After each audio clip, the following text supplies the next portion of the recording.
Hi guys, welcome back to my channel. Thank you so much for stopping by. If you're new here, my name is Dani, and today we're going to be doing a cooking video, which I couldn't be more excited for. I feel like I say that in every single video, but I'm just excited about everything apparently. But we are going to be turning cheese strings into mozzarella dippers. This is the easiest recipe, so if you want to make mozzarella dippers at home, please keep watching. I'm also going to be jazzing this up a little bit by making a marinara red sauce to dip these in, because nothing's better than mozzarella dippers dipped into a delicious sauce. I'm going to be using a binging with BABISH'S recipe for that. So yeah, if this sounds like the kind of thing that would interest you, please keep watching. If you like this video, give me a thumbs up, and if you don't already subscribe to me, go and hit that subscribe button down below. But without further ado, let's get into the video.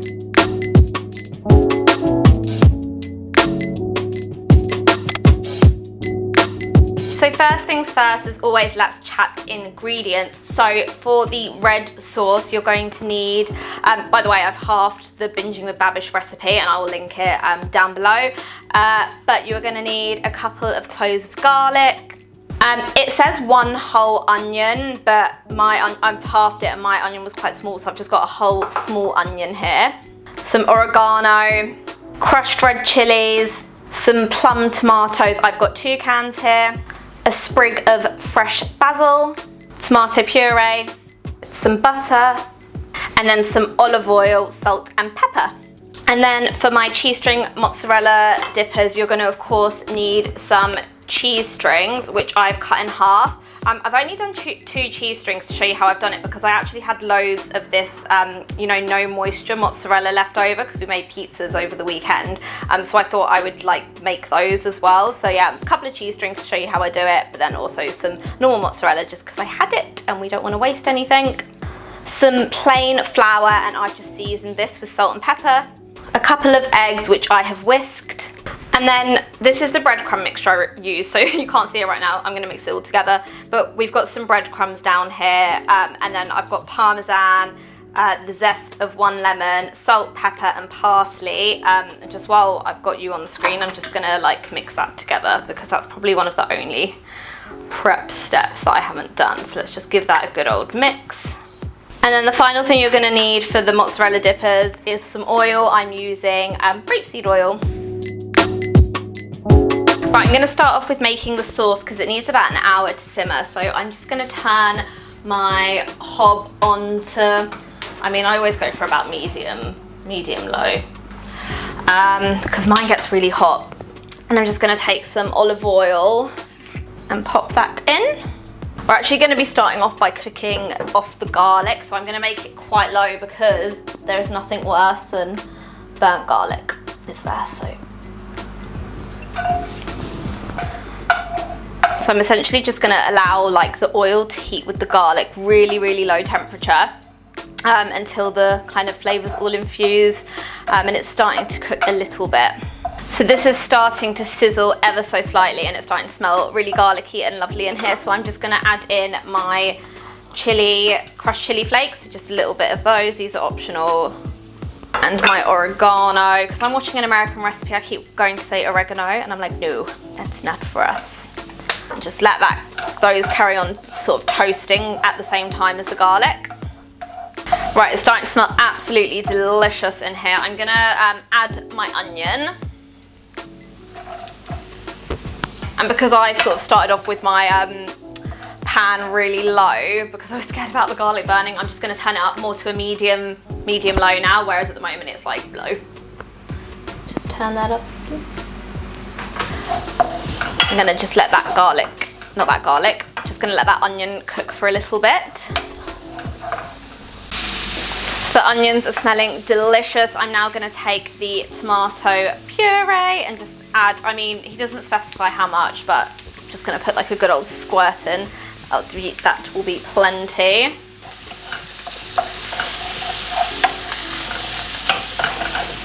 Actually smells unreal in here already. So these onions have softened quite a bit. They're not completely soft, but that's okay because this sauce is going to cook for so long, it will carry on getting soft. So I'm going to add in both of my cans of plum tomatoes.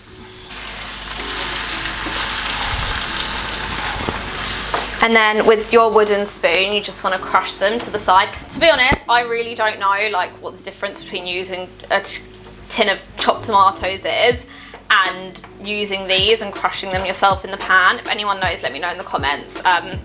Like, to me, this is just a little bit more of a hassle, but I was following the recipe as it is, so that's what we're doing. So yeah, just gonna go through and crush all of those down.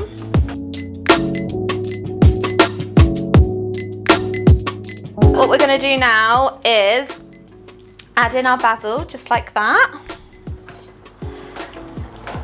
And then we're gonna turn this down to the lowest heat.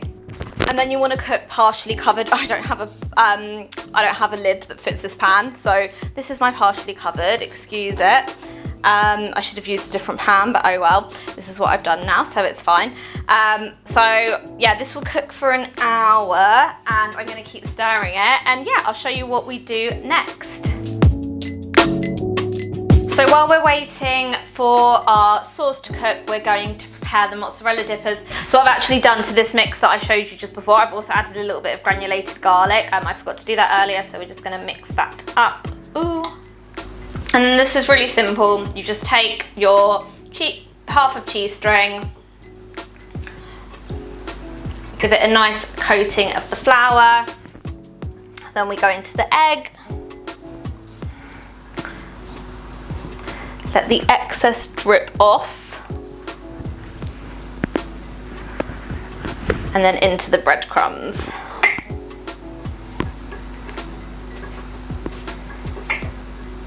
And then you should be left with something that looks a little bit like that. I like to give it a bit of a squeeze. Yeah, the trick is you keep one hand wet and one hand dry, so you don't make a massive mess. And I'm gonna carry on doing that with the rest of the cheese.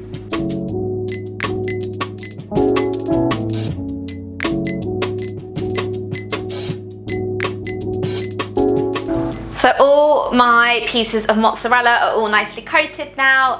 What I'm gonna do, you don't have to do this, but it just helps reduce the risk of potential spillage, especially because we do have some gaps here. You can double coat it if you want. I don't necessarily think you need to.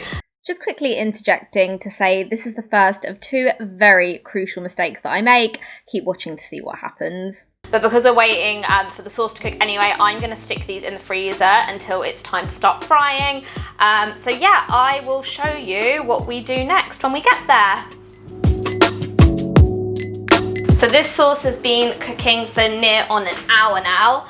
So what I'm going to do is I'm just gonna get my pan at the back here on and heat my oil for the mozzarella dippers. So again, sort of medium, probably medium to medium, probably high to medium, high. God, I don't know what I'm saying. And we kind of wanna like do a mix between deep fry and shallow fry. Like, we don't need loads and loads, but yeah, about that much will do. And now with this sauce, what I'm gonna do is, it's gotten quite nice and thick. I'm just gonna fish out this. Okay, maybe not with my hands.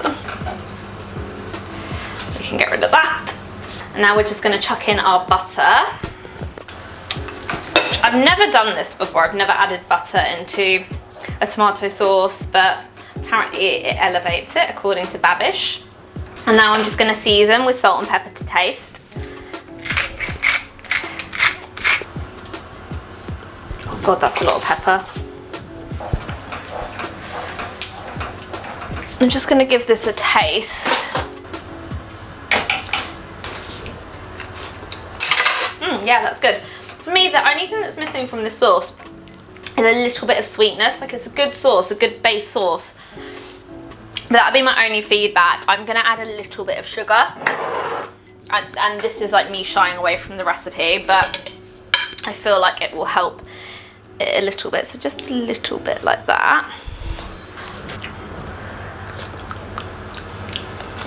Much better.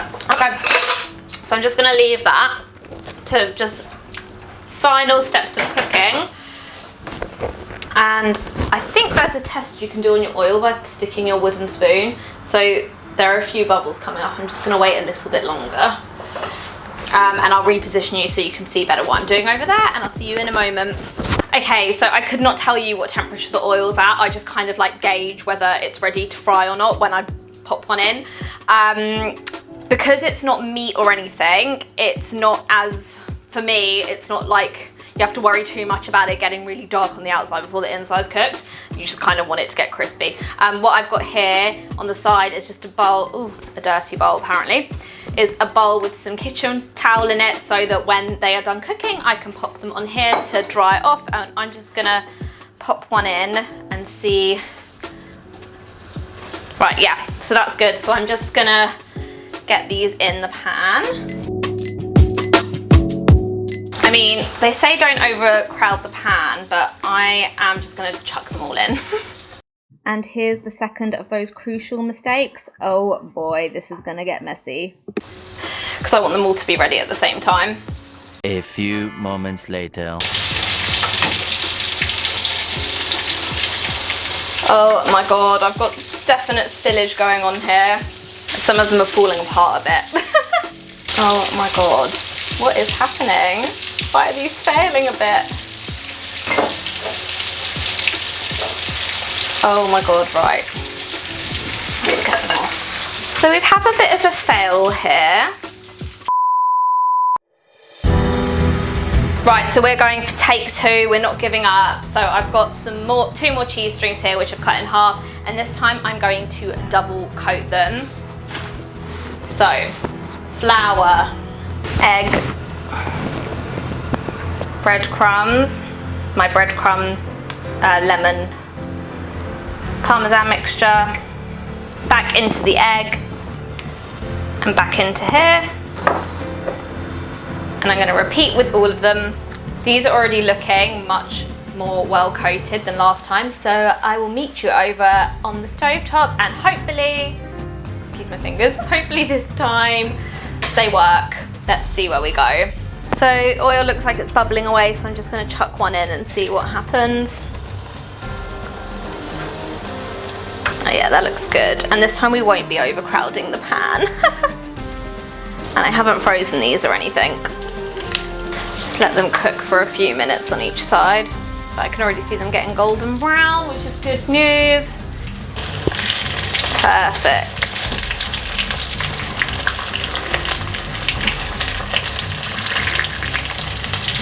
That's what we are looking for. Yes.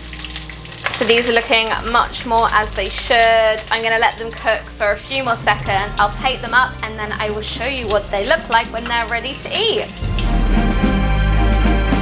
So here are the mozzarella sticks. They are looking much more as they should. As you can see, there's a bit of leakage, but they're like holding their own. So let's give it a taste test.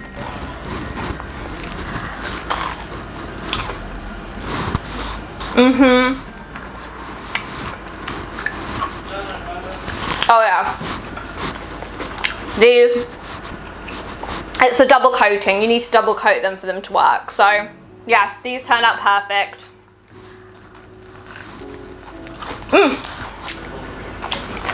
Anyway, we got there in the end, we persevered and we got there.